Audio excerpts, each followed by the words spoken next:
नमस्कार, कैसे हैं आप? आजादी के बाद अंग्रेजों ने सत्ता कांग्रेस को सौंपी। कहते हैं कि ये आजादी कायदे से 15 अगस्त 1947 को मिली नहीं, ये सत्ता का हस्तांतरण था। और गांधी को मजबूर किया गया कि नेहरू ही तुम सबके बीच एक अंग्रेज है, इसीलिए भारत का प्रधानमंत्री वही होना चाहिए, कोई सरदार पटेल नहीं। कांग्रेस ने पटेल को अपना नेता चुना हुआ था। 15 अगस्त के समय ये बात कांग्रेस के चरित्र के रूप में याद आ रही है। जिन लोगों ने आजादी की लड़ाई में जेल के अंदर भी ऐश किया, जेल के अंदर भी तमाम सुख सुविधा लूटा, वो स्वतंत्रता सेनानी कहला गए।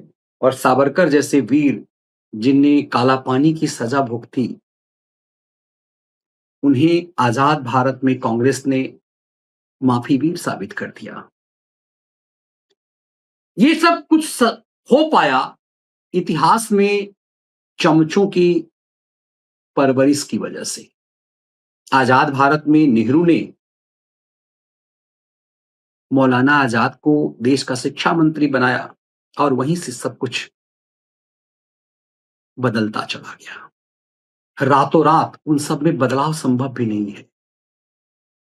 संसद का ये सत्र कहने के लिए ऐसा लगता है कि पानी में बह गया, लेकिन हमने अलग से विश्लेषण किया है, आपको उसे सुनना चाहिए कि संसद के इस सत्र में 12 बिल टेबल किए गए थे, 11 बिल पास कर दिए गए, मतलब कुछ बचा नहीं। एफसीआरए को लेकर के पहले से भी तैयारी नहीं थी कि सत्र में लाना है, ना परिसीमन की बात थी और ना महिला आरक्षण की, तो वो आ न सका। सरकार इसके लिए विपक्ष को तैयार करती रही, क्योंकि इसमें एफसीआर को छोड़ करके सभी के लिए 2/3 बहुमत की जरूरत थी। दरअसल मूल चिंता एफसीआरए को लेकर था। एफसीआरए वो बिल है जो 2023 में वैसे आ चुका है, लेकिन उससे कुछ बहुत फर्क नहीं पड़ा, तो सरकार ने और कठोर तरीके से इसमें संशोधन करने के लिए अमेंडमेंट लाया। और यही कांग्रेस की बेचैनी है।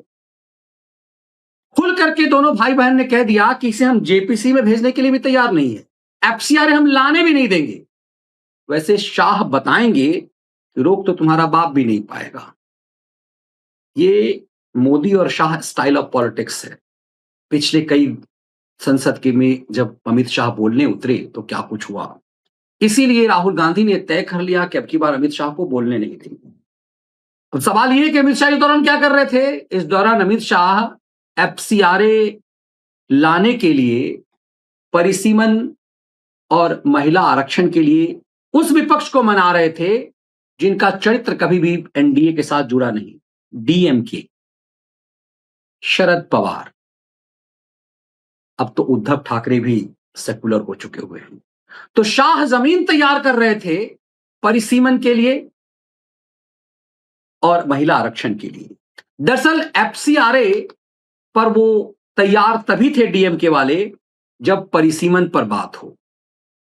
पेच यही था और अब कहा जा रहा है कि सबके सब इस पे तैयार हो गए। लेकिन क्या अमित शाह के इस फील्डिंग से, इस पिच मेकिंग से इस कदर बौखला गई है कांग्रेस? कांग्रेस पार्टी में सांसद कौन बनता है? शीला दीक्षित का चप्पल उठाने वाला, जिसे एक टेलीविजन चैनल में एक विंडो में पवन खेरा थे, दूसरे विंडो में संबित पात्रा ने कहा किसको बुला लिए पवन खेरा को, ये तो चप्पल उठाने वाला, शीला दीक्षित का चप्पल उठाने वाला है। और दूसरी तरफ वो मुख्तार अंसारी, अतीक अहमद का भाड़गान करने वाला।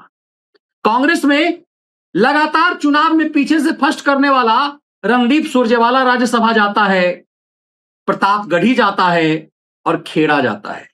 तो समझ में आता है कि कांग्रेस में किस तरह से की संस्कृति है। यहां न लीडर की जरूरत है, न जननायक की जरूरत है, यहां परिवार के सेवादार की जरूरत है। और आज जब पवन खेरा ने संसद में वो नाच किया तो पता चल गया कि आखिर उसकी तपस्या पूरी हो गई। लेकिन उस पवन खेरा को, जिसे पवन पेरा बनाने की बात हो रही है, उसकी तपस्या कैसे पूरी हुई आप इसमें आप प्रतापगढ़ी को देख रहे हैं और किस स्तर तक नाच रहा है, क्या कर रहा है, ये काम सिर्फ चमचे कर सकते हैं। पवन खेरा को जरा देखिए आप, तो आपको समझ में आएगा कि पवन खेरा संसद के अंदर कर क्या।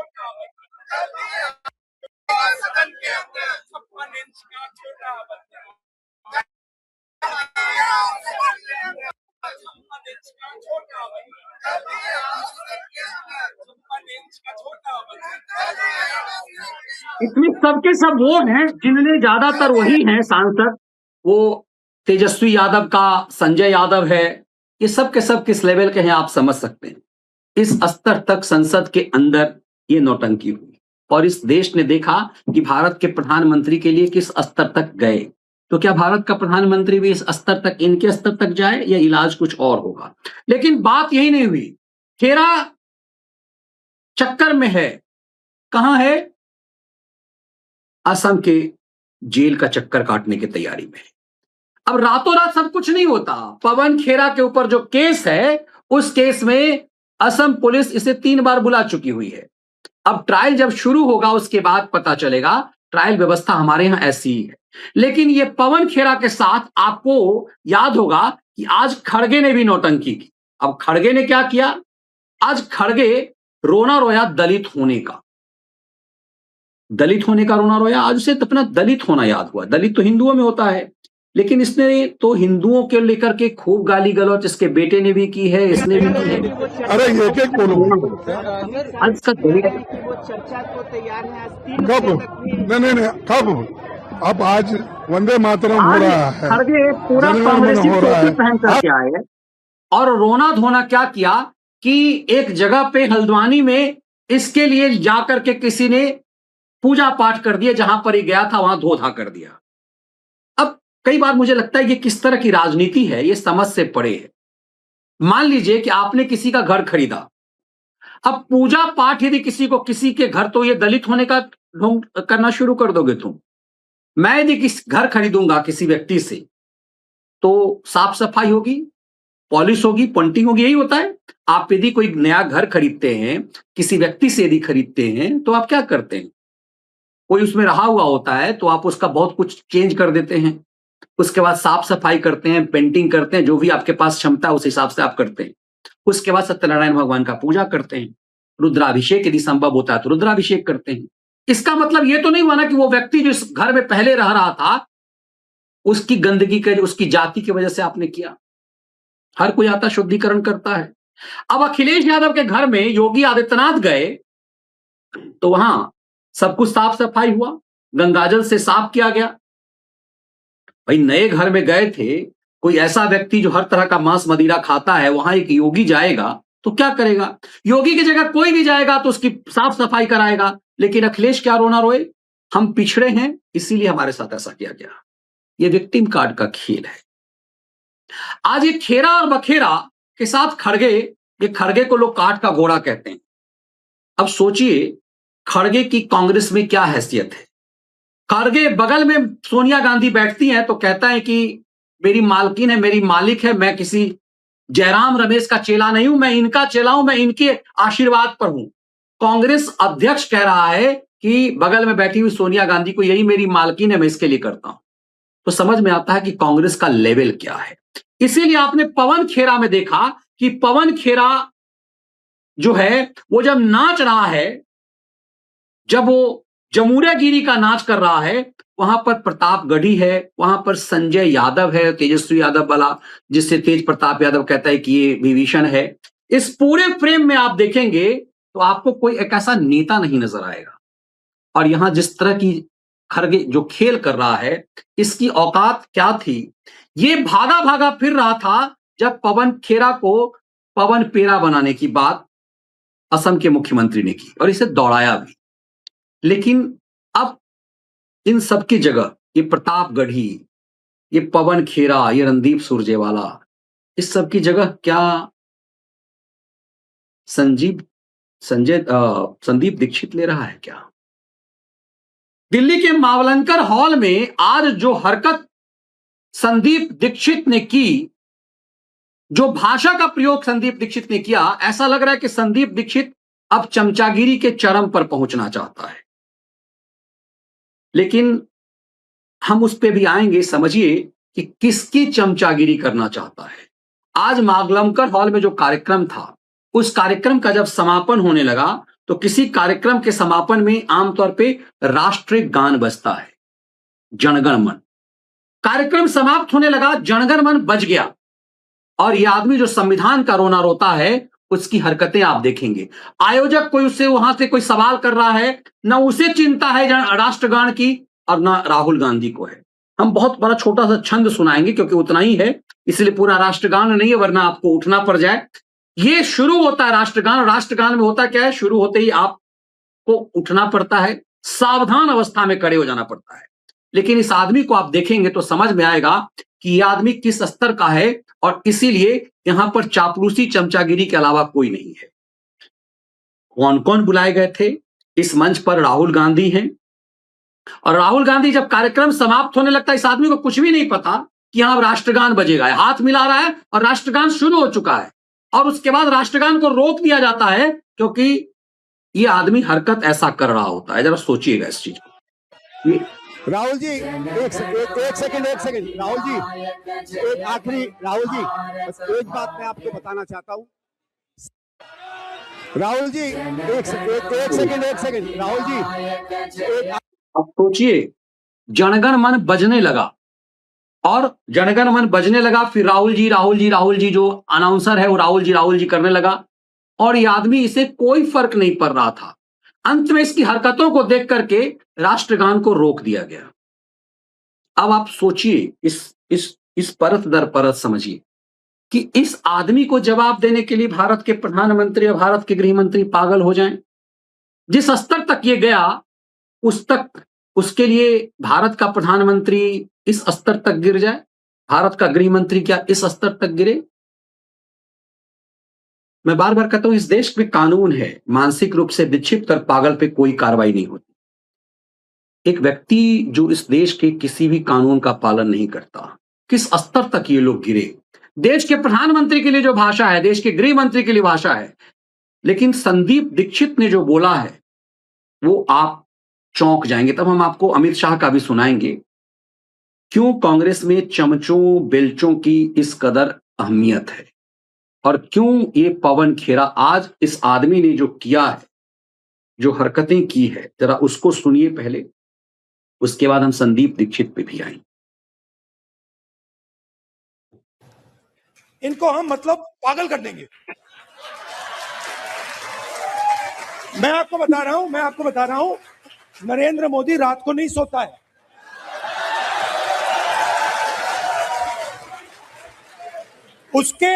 उसके अलग अलग कारण है। उसका एक ऑब्वियस कारण है और उसके बहुत सारे हिडन कारण भी हैं। आपने देखा अमित शाह, सो कॉल्ड, क्या कहते थे उसको पहले, चाणक्य, और क्या कहते थे, Sardar Patel, गणिपात, Where has he disappeared? वो भाग गया। वो 20 दिन के लिए पार्लियामेंट हाउस में नहीं घुस पाया वो। Why? Because for the first time they are feeling India's expression. और अब इनको बात समझ आ गई है कि अब ये देश अपने आप को एक्सप्रेस करने से नहीं रुकने देगा। ये चल रहा है भैया, और आपको अपना छोटा सा मतलब आरएसएस का ऑर्डर क्रिएट करना है, क्रिएट कर दो, उठा के तोड़ के फेंक देगा। अब आपने देखा, लेकिन आज इस सब चीज में एक और चीज सामने आया। शीला दीक्षित का बेटा इग्नोर किया गया था, कांग्रेस से इग्नोर था, खारिज था। आज शीला दीक्षित के बेटे को एक धंधा मिला। आज देखिए शीला दीक्षित के बेटे को ये लोग क्या कर रहे हैं, ये मीठा वाला लक्षण दिखा रहे हैं। इनके माइंड में घुस गया कि फॉरेन पॉलिसी इज दिस।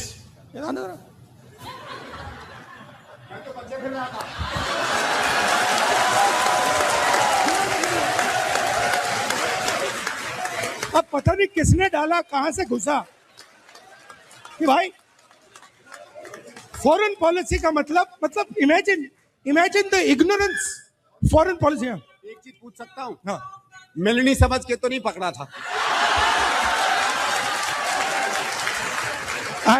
इनके माइंड। सोचिए, ये इस देश का नेता प्रतिपक्ष है और ये जो व्यक्ति पीला शर्ट में है वो शीला दीक्षित का बेटा है। ये कांग्रेस से रिजेक्टेड था, नाराज था। ऐसा लग रहा है कि पवन खेरा ने इसे नया धंधा दे दिया। पवन खेरा ने दुकान में सजा दिया इसे। अब जरा समझने की कोशिश कीजिएगा। कांग्रेस के बारे में कहा जाता है कांग्रेस एक ऐसी पार्टी है जहां परिवार का भजन गा करके चमचागिरी करके आप वजूद पा सकते हैं। तो कांग्रेस में काबिल लोगों की कोई जगह कभी होती नहीं है। कांग्रेस में राहुल गांधी के क्लोज कौन है?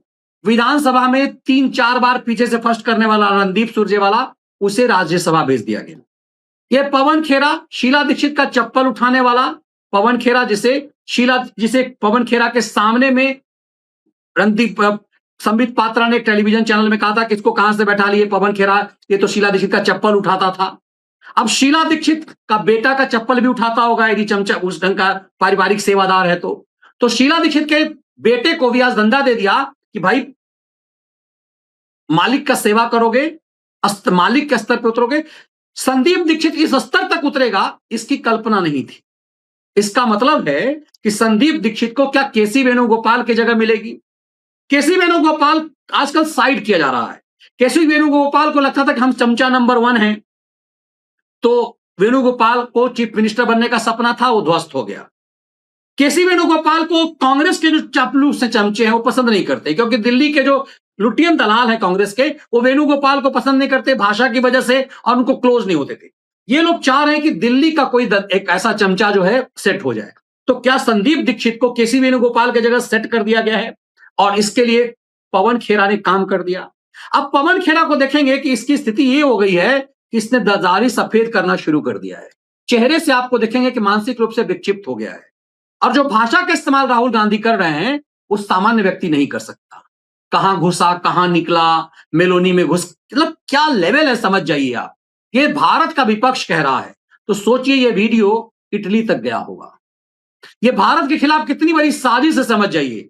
तब आपको लगेगा कि जंतर मंतर पर जो थे धंधे से जुड़े हुए 14-15 साल की जो लड़कियां थी, जो किसी धंधे से आई हुई थी, जिनको पैसे देकर वहां बुलाया गया था, उन्होंने जो भाषा का इस्तेमाल किया वही भाषा राहुल गांधी के और संदीप दीक्षित ने किया मेलोनी और पीएम मोदी के लिए। मेलोनी इटली की प्राइम मिनिस्टर है। डोनाल्ड ट्रंप ने जब उचक्तागिरी करने की कोशिश की तो उसने नाथ दिया। तो क्या जानबूझ करके भारत का संबंध यूरोप और इटली से खराब करने के लिए यह धंधा किया गया है? यह षड्यंत्र सामान्य नहीं है, यह बड़ी देशघाती साजिश है। किसी के पागलपन की सजा क्या देश इस रूप में भुगतेगा? यह महत्वपूर्ण है। अब जरा समझने की कोशिश कीजिए, ये पूरी चीजें यूं ही नहीं है। खड़गे को समझिए कि खड़गे रो रहा है कि उसको दलित होने के कारण अपमान हुआ, कहीं गया था तो खड़गे उस जगह पे पूजा पाठ कर दिया गया। वैसे जेपी नड्डा सदन के अंदर कह दी कि भाई ऐसा किया गया तो हम इसके लिए मतलब शर्मिंदा हैं। लेकिन ऐसा ही धंधा अखिलेश यादव ने किया था कि हमारे घर में योगी आदित्यनाथ गए और पूजा पाठ कर गए। इसमें क्या गलत है?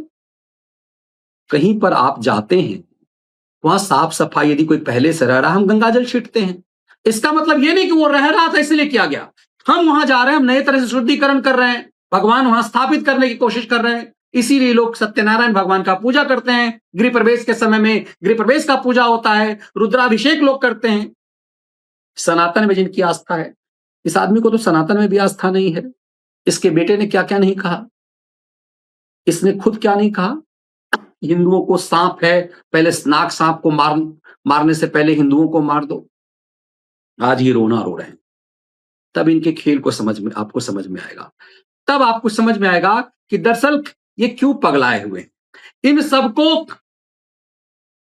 चिढ़ क्यों है। इनको चिढ़ दरअसल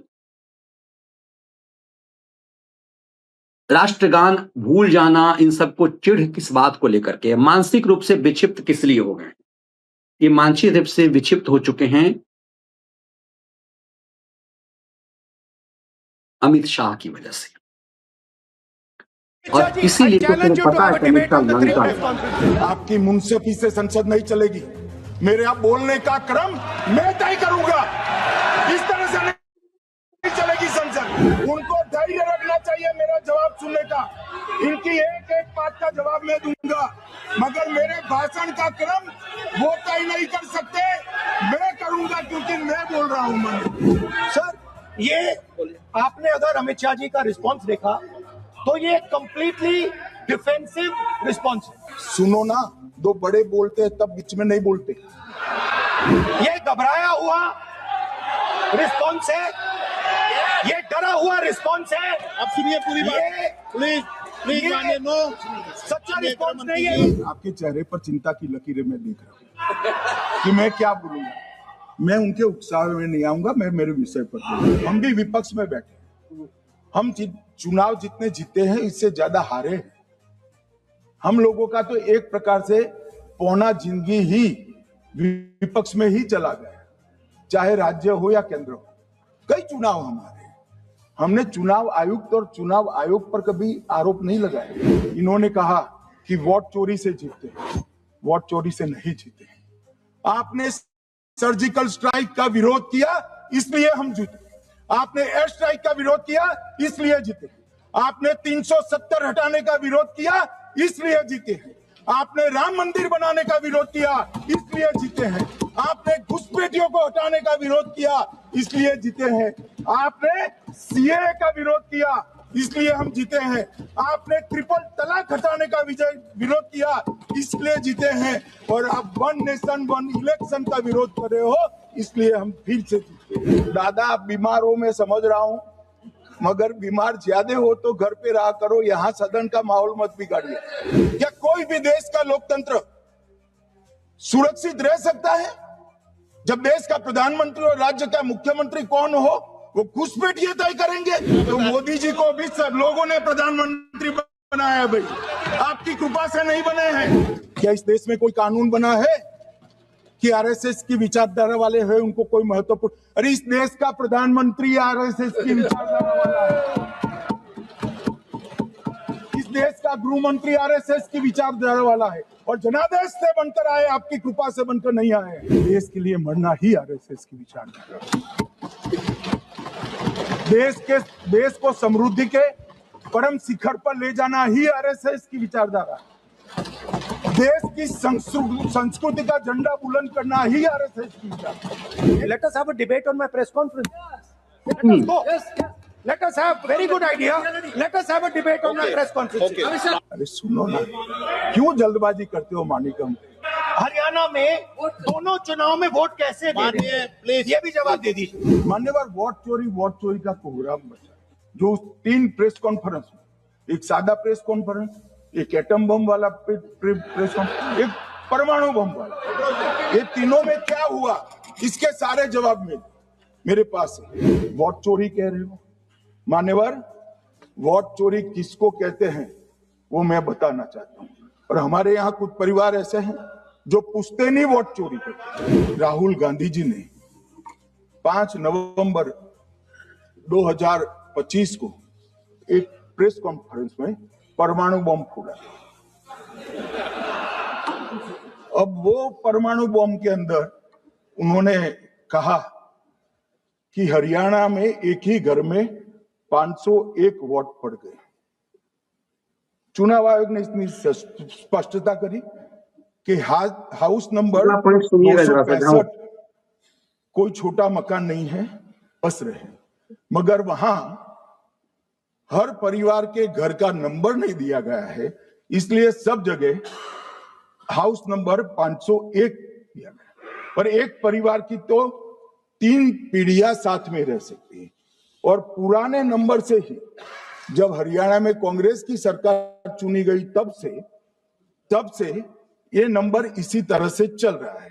ये ना कोई फर्जी घर है ना फर्जी वोटर है। हरियाणा की जहां इनने बात की, इन्होंने एक उदाहरण लिया, वहां पर अनेक उदाहरण हैं। वो भी आपने दिया था ना, 19 वो भी आपने दिया था, इसलिए वो भी 19 लाख वहां पे फेक लोग वो उदाहरण आपने दिया था इसलिए उसका जवाब दिया।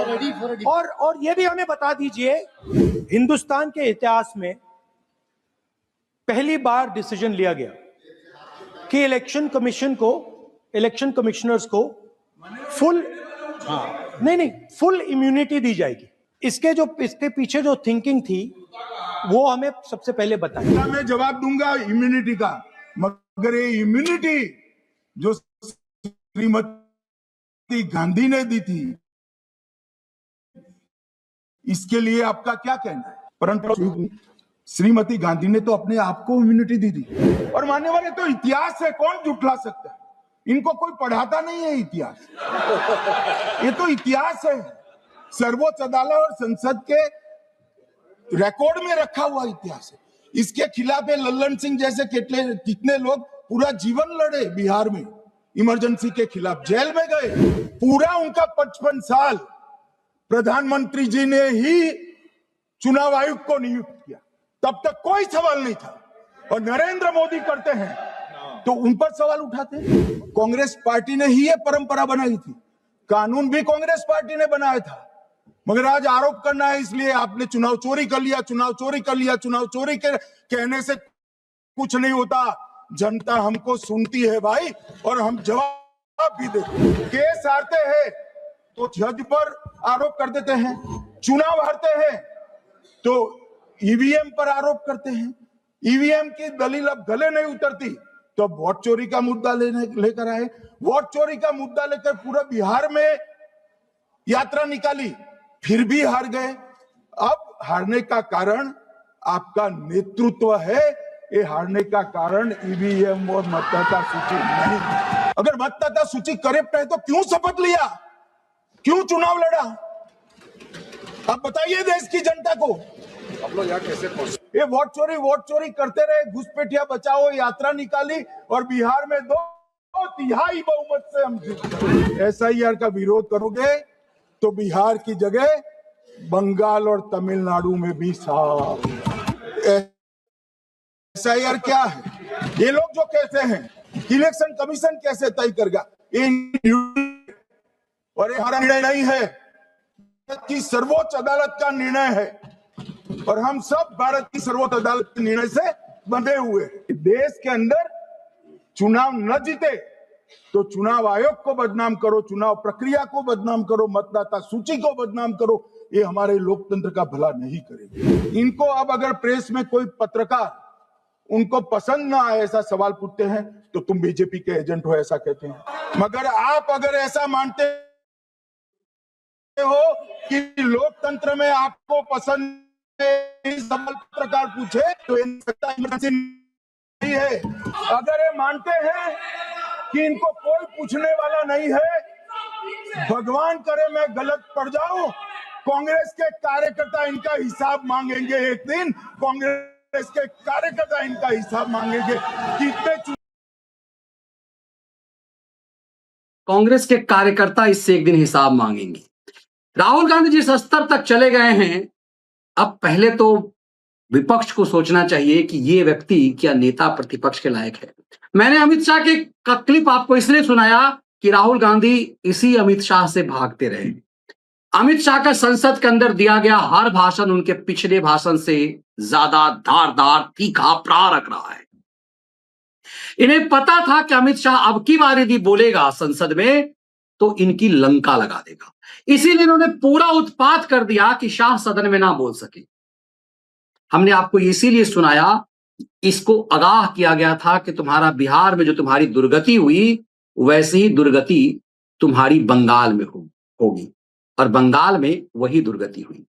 जो व्यक्ति राष्ट्रगान का सम्मान नहीं कर सकता, जो व्यक्ति भारत के संविधान का सम्मान नहीं कर सकता, भारत की संवैधानिक संस्थाओं का सम्मान नहीं कर सकता, सुप्रीम कोर्ट का अपमान, चुनाव आयोग का अपमान, पत्रकार संसद के अंदर, सोचिए इनके खुद के खैराती इनसे सवाल कर देते हैं, कांग्रेस को सालों तक सेवा देने वाले, तो इन्हें लगता है कि बीजेपी का एजेंट है।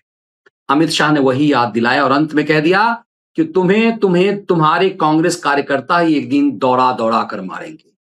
अब वहां ताली कौन बजा रहा था मावलंकर हॉल में नहीं पता, लेकिन जो लोग ये समझते हैं कि राहुल गांधी डरा रहा है, तो समझिएगा ये जोकर किस्म का आदमी, इतना सस्ता आदमी है ये कि आप सोचेंगे तो चौंकेंगे।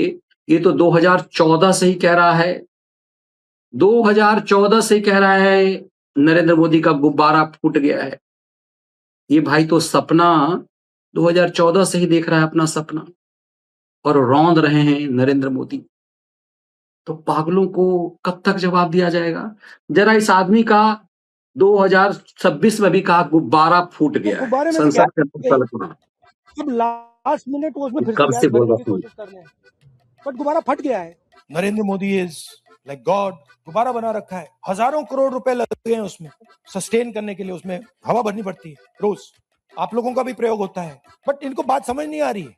गुब्बारा फट गया है, फटाक से खत्म हो गया है वो। नरेंद्र मोदी कोई बड़ी प्रॉब्लम नहीं है, मैं आपको बता रहा हूं, ये आपने अपने सिर पे चढ़ा रखा है, कोई प्रॉब्लम नहीं। ये जो मीडिया वाले हैं इन्होंने बना रखा है, इसका गुब्बारा बनाया, कोई प्रॉब्लम नहीं। इनकी जो छवि थी ये खत्म हो गई है, ये बची नहीं है, गुब्बारा फट गया है, धड़ाक से गया। जो अपने आप को देशभक्त कहते हैं, हवा निकल गई उनकी। वो टीवी पे आपको नहीं दिखा, वो हमें दिख रहा था पीछे से। और नरेंद्र मोदी का जो गुब्बारा था ना, पहले हमारे ये जो मित्र हैं प्रेस वाले, इसमें बहुत गैस भरती थी, लोगों ने उड़ा रहे थे ऊपर, उसमें पिन मारकर जो ठपाक आवाज आई है कांग्रेस पार्टी के गब्बर शेरों ने की है। I've already said it before. The Prime Minister is personally terrified of me being allowed to open my mouth inside the Lok Sabha, because I have information on the Prime Minister that is going to explode his balloon. I'm pretty confident that just like the balloon of India shining exploded, this balloon too will explode. ये जो आपको बौआ type व्यक्ति दिख रहा है ना, मानसिक रूप से बौआ ही रह गया शायद। 2014 में भी कह रहा था कि नरेंद्र मोदी का जो बैलून है, गुब्बारा है, वो फूट गया, हमने उसमें छेद कर दिया। 12 साल से कौन इसकी स्क्रिप्ट लिख रहा है, कौन पैसा ले रहा है, कौन ऐसा खलियर है जो इससे खैरात पा रहा है लेकिन स्क्रिप्ट नहीं बदल रहा है। तब आपको समझ में आ जाएगा कि खेल क्या है, ये गिरने का स्तर क्यों है। ये मानसिक विकृति है, ये मानसिक रूप से विकृत हो जाना है। शीला दीक्षित के बेटे को नया चमचा बनाने के लिए उसे जिस स्तर तक राहुल ले आए, देश को उसे देखना चाहिए। और यूं ही नहीं है, कई बार नरेंद्र मोदी से, अमित शाह से उनको चाहने वाले लोग गुस्सा करते हैं। कई बार अमित शाह और नरेंद्र मोदी को पसंद करने वाले राष्ट्रवादियों को गुस्सा आता है कि इसके खिलाफ कार्रवाई क्यों नहीं करते। इसे छुट्टा छोड़ना ज्यादा जरूरी मुझे कई बार लगता है, ताकि एक बार मुझे याद आता है कि जब मनरेगा के बारे में प्रधानमंत्री ने कहा था, इसको मैं आपकी तस्वीर दिखाने के लिए जिंदा रखूंगा, सोनिया और राहुल गांधी को। इस व्यक्ति को जिंदा रखना जरूरी है इसी रूप में, ये कांग्रेस का चरित्र बताने के लिए जरूरी है। मोदी यूं ही नहीं, सब कुछ जानने के बाद इसे बचाए हुए हैं, क्योंकि जब सहजता से हमें सब कुछ मिल जाता है ना, तो हम उसकी कीमत नहीं समझते, हम भूल जा रहे हैं। बार बार इसीलिए याद दिलाने की जरूरत है कि 2004 से लेकर 14 तक इस देश ने 15 अगस्त, 26 जनवरी से लेकर हर सार्वजनिक जगहों पे, हर पर्व में गूंज सुनते सुनते हम पागल हो गए थे कि अनजान वस्तुओं को नहीं छुए। हम भूल गए 10-12 साल में किसी देश में ये सब होता था। हम भूल गए कि हमारे बगल में सरोजनी नगर मार्केट में हम घूम रहे हैं, वहीं ब्लास्ट हो गया, हमारे बगल में कोई साथी है, उसकी मौत हो गई। हम भूल गए Delhi blast, Delhi high court blast, Bengaluru blast, Kolkata blast, हम भूल गए, क्योंकि सहजता से हमें सब कुछ मिल रहा है। इसीलिए हमारे अंदर ज्ञान बहुत आ रहा है। खाया आघाया व्यक्ति ज्ञान बहुत देता है। इसीलिए ये अमित शाह किसी लायक नहीं है, ये नरेंद्र मोदी किसी लायक नहीं है, ये पप्पू ही लायक है। तो चाटिए इस पप्पू को। पप्पू को चाटने वाले समझ रहे होंगे कि क्या गत कर दी कांग्रेस की। कांग्रेस की ये गत कभी नहीं रही है। इसीलिए अमित शाह ने सदन के अंदर कहा था, एक दिन आएगा, भगवान न करे वो दिन आए, कि कांग्रेस के कार्यकर्ता हैं, इसे धक्के मार के निकाले। लेकिन क्योंकि चापलूसी एक ऐसी चीज है कि टेलीविजन चैनल से लेकर के इनके यूट्यूब पे फैले हुए, सालों से इनके खैरात पर पले हुए खैराती, जिनके खानदान तक तृप्त किए गए हैं। बिहार में तो कई ऐसे लोग हैं जो बीघा बीघा जमीन पाए, उनके खानदान तृप्त हैं। तो आपको लगेगा कि इस आदमी के भजन में, और एल्गोरिदम ऐसा है कि देखिए, अब सोचिए आप कि कोई इस व्यक्ति के इस चरित्र पर भी कोई महिमा मंडन कर सकता है। लेकिन आप जाइए यूट्यूब पे, खैरातियों को देखिए कि राहुल गांधी ने जो आज प्रधानमंत्री अनमिलोनी के लिए जो कहा, चमचे उसका भी जयगान कर रहे हैं और उनको व्यूअरशिप मिल रहा है, कमाई हो रही है, तो जयगान कर रहे हैं। तब आपको समझ में आएगा कि देशघाती खेल क्या है। इसीलिए सरकार को इस एल्गोरिदम पे भी काम करना चाहिए। आपको यकीन ना हो तो उन खलिहरों के थंबनेल को जाकर देखिएगा। आज राहुल गांधी की इस नीच हरकत, संदीप दीक्षित की इस घिनौनी हरकत पर भी यशोगान हुआ होगा। तब जब आप उनके पिच पर खेलने लगते हैं, जब चमचों की भाषा आप बोलने लगते हैं, सो कॉल राष्ट्रवादी, तो लगता है कि हम शिकार हो गए। इसीलिए मैं अक्सर एक पॉइंट कहता हूं, यदि भारत द्रोही जो भाषा बोल रहे हैं, वही भाषा यदि आप भी बोलने लगे, इसका मतलब समझिए आप ट्रैप हो रहे हैं। उससे बचना है। भारत के खिलाफ चल रहे इस नैरेटिव को काटना हमारी जिम्मेदारी है।